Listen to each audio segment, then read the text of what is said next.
is confronting twin pandemics, COVID-19 and an infodemic. In Africa, some claim the jab will make women sterile. Others say it'll cause erectile dysfunction in men. There are even rumors the vaccine itself causes COVID-19. The misinformation has real-world consequences. I didn't trust the vaccine at first, that's why I didn't take the vaccine earlier. When I saw my parents were vaccinated and that everything went well for them, I decided to get the vaccine. Convincing people to get vaccinated is a massive challenge. Some countries like Malawi, Liberia, and Sierra Leone are struggling. They burnt 500,000 doses because their citizens didn't want to roll up their sleeves. The World Health Organization warns misinformation is prolonging the pandemic. This is your COVID-19 special here on DW. I'm Janelle Dumalaon. How to best respond to misinformation around COVID-19. In this next report, we meet a young nurse in Ghana who has taken it upon herself to dispel misconceptions about the virus in her community. As you'll see, it's not always easy. Every day, public health nurse Gifty Atampugbire swaps her scraps with a megaphone and hits the streets of Bolgatanga in northern Ghana. She takes a unique approach towards educating people on the dangers of COVID-19, as misinformation and disinformation about the disease are rife in the country. This is the best place as well to educate people, tell them why they need to still adhere to the safety protocols. That's wearing of the mask, what they should do in terms of their nutrition and all that, as well as still buttress on the need for them not to let down their guard. Ghana's total number of COVID-19 cases from the beginning of the outbreak have exceeded 100,000. Misconceptions about the virus are spreading, especially in rural parts of the country, where people are turning to unproven remedies. We take the drinks to gain immunity against the virus. They say the virus fears alcohol. Even the sanitizers are made with a high percentage of alcohol, so when you drink and smear your body, you are protected from the virus. So that is why we are drinking it. It's dangerous misconceptions like these which motivate Gifty to stop the spread of misinformation. She even takes to the airwaves every Sunday to educate residents. Here is the good place that I capture a whole lot of people. And at the long run, at the end of the day, what we want to achieve is 0 cases, 0 deaths. And I know we're gradually getting to that point. And Gifty's work is already having its intended effect on the public. Through the radio, I have heard how dangerous the virus is and how to avoid it. She taught us how to protect ourselves and our family from getting infected, especially through hand washing and wearing masks. And now, as the third wave and new variants of the virus hit Africa, Gifty's work is more important than ever, especially with vaccine hesitancy on the rise in Ghana. But Gifty is not backing down. As long as COVID-19 persists, she hopes that her work as a nurse will help educate enough Ghanaians to stem the tide of the pandemic.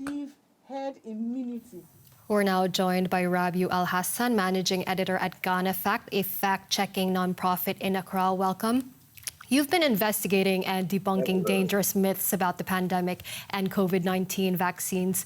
Which are the most common?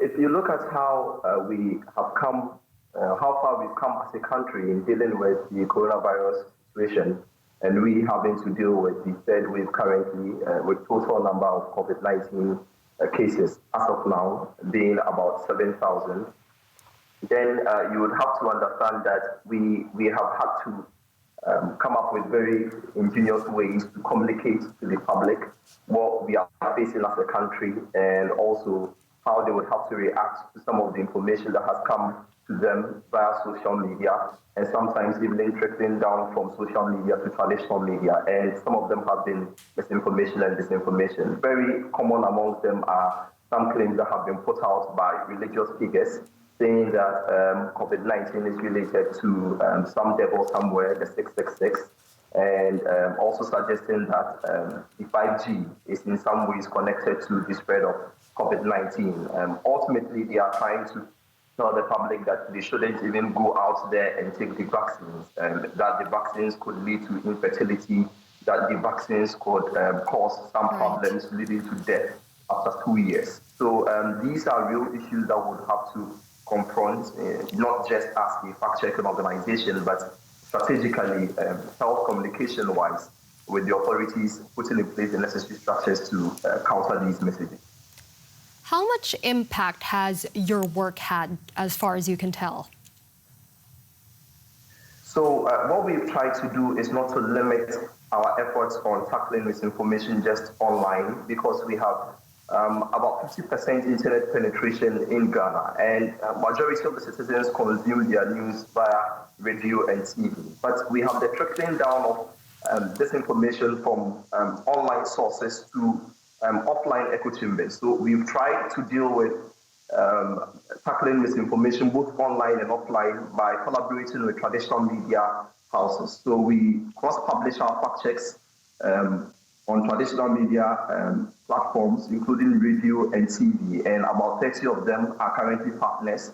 So we've tried to reach people both online and offline, and we are trying as much as possible to ensure that our efforts reach all people, not just limited to where they find themselves, because mostly people in the urban centers are those who you see rely on consuming news from social media platforms.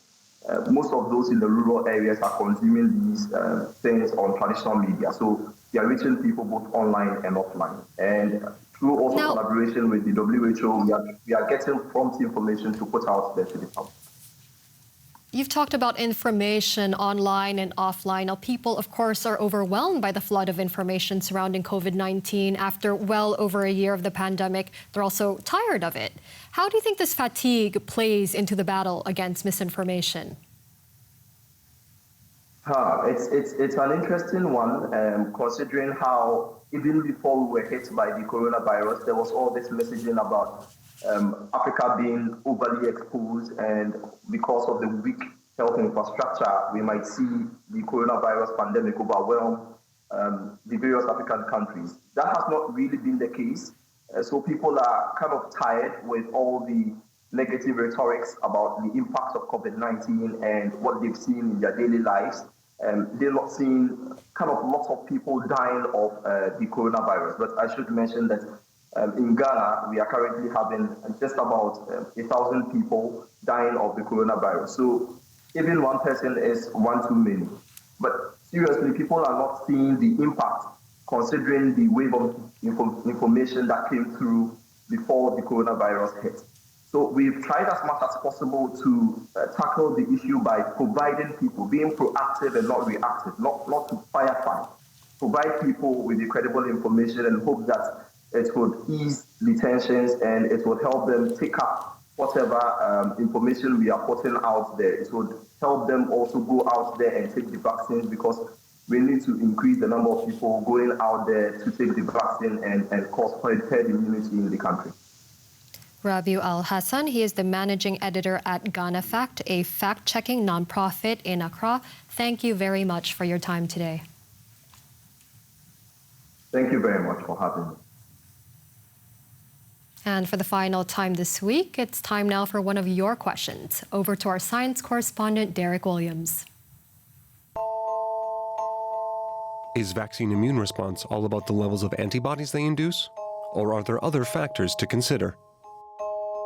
An antibody is a roughly Y-shaped protein produced by the body that's able to recognize and dock on to the outer surface of an invading pathogen like a virus.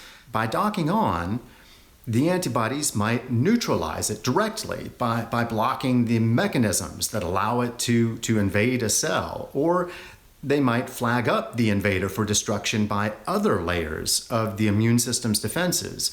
It takes some time for the immune system to learn how to tailor specific antibodies to specific pathogens. So the levels of those particular antibodies are often used as a kind of rule of thumb when it comes to judging immune status. If someone has a lot of the antibodies specific to SARS-CoV-2, then that's viewed as a sign that the person is unlikely to get a severe case of COVID-19. But it's a lot more complicated than that, because in particular, what are called B cells and T cells also play vital roles in protection, both during an infection and in immunity down the road. Antibody levels will tend to drop off in the months after infection or vaccination, experts say, because your body doesn't keep churning out antibodies to every disease you've ever been exposed to at high levels forever. That would be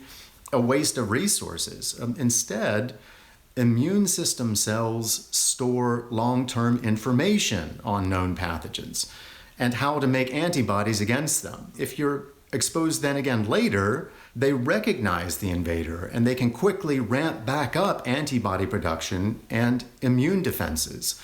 In talking about immune response or a lack of it, however, we tend to focus on antibody levels because they're a fairly straightforward metric to measure. But they're really just one factor in a very complex system. And that was your COVID-19 special here on DW. Thanks for watching. Stay safe and see you again soon.